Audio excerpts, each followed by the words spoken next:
ओम श्री गणेशाय नमः। श्री जानकी वल्लभो विजयते।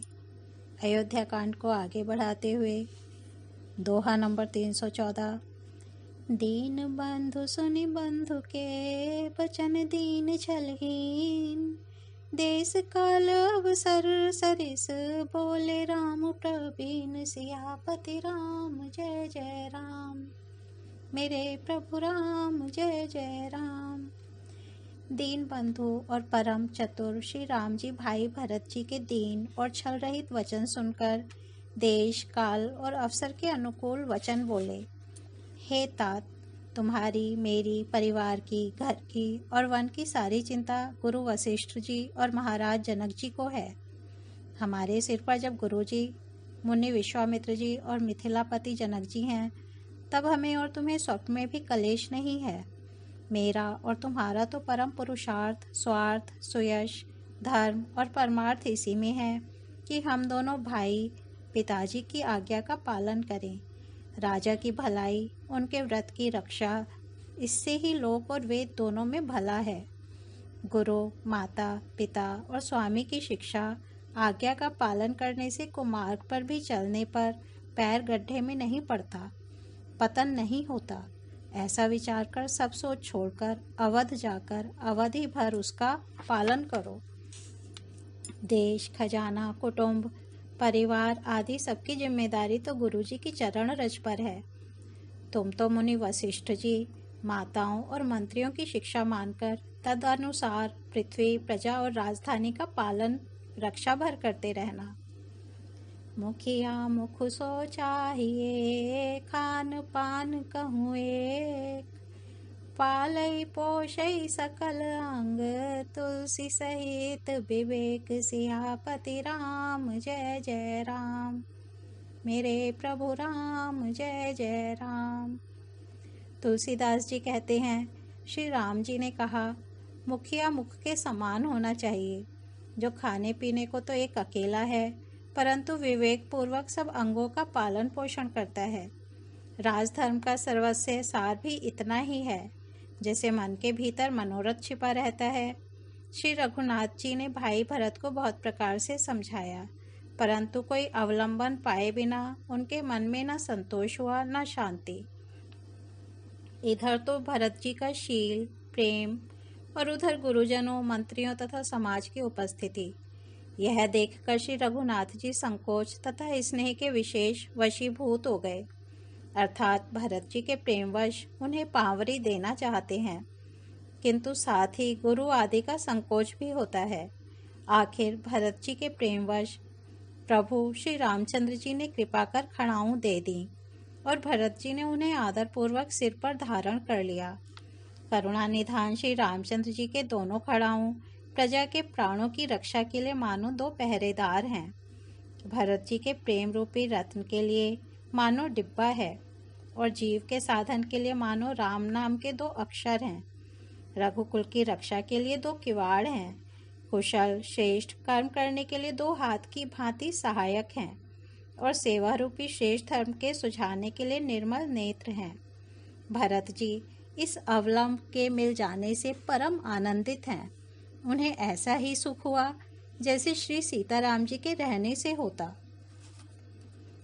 मांग्यो बिदा प्रणाम करी, राम लिए उर लाई, लोग उचाटे अमरपति, कुटिल को अवसर उपाई, सियापति राम जय जय राम, मेरे प्रभु राम जय जय राम।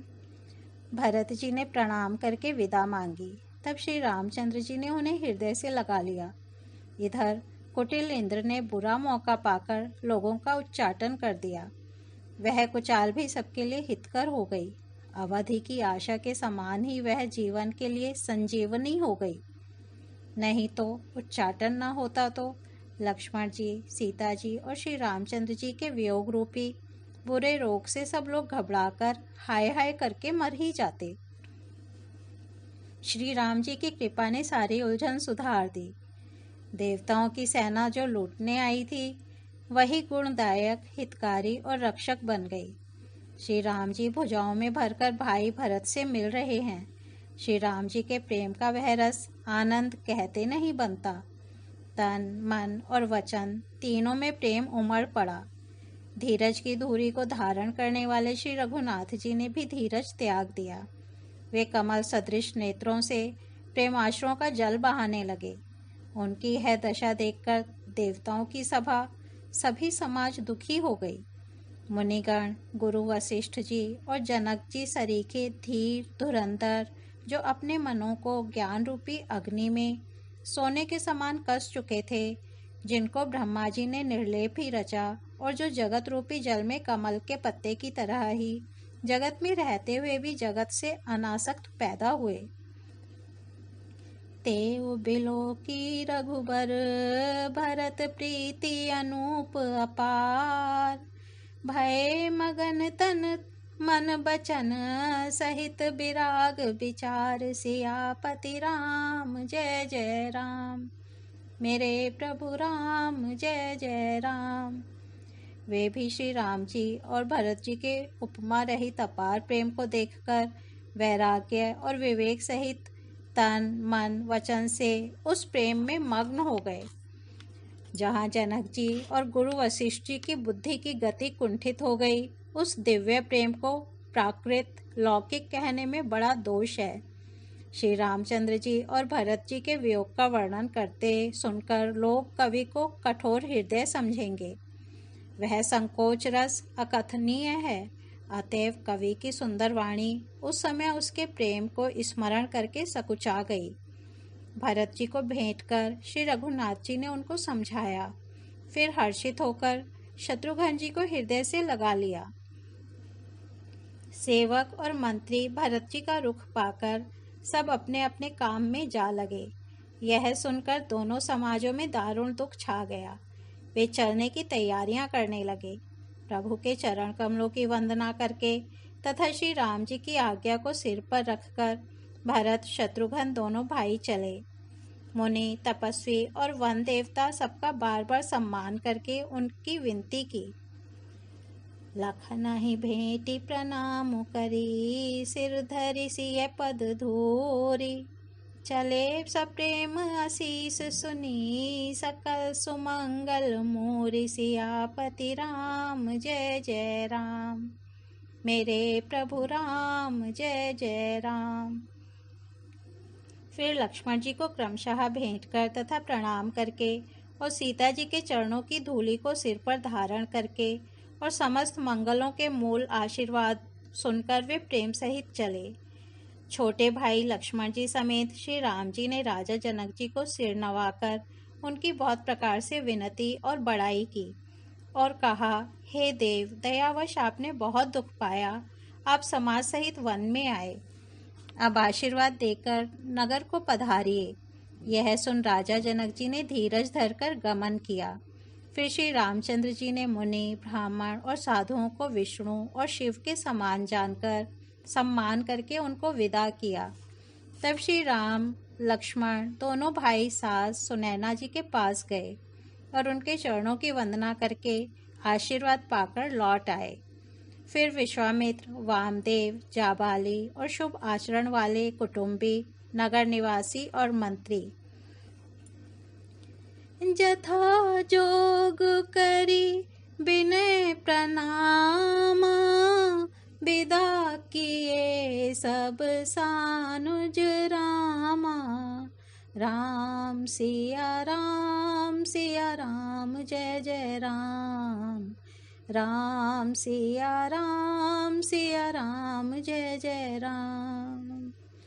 नारी पुरुष लघु मध्य बडेरे, सब सन्मान कृपा निधि फेरे, राम सिया राम जय जय राम, राम सिया राम जय जय राम। सबको छोटे भाई लक्ष्मण जी सहित श्री रामचंद्र जी ने यथा योग्य विनय एवं प्रणाम करके विदा किया। कृपा निधान श्री रामचंद्र जी ने छोटे, मध्यम और बड़े सभी श्रेणी के स्त्री पुरुषों का सम्मान करके उनको लौटाया। ओ मंगल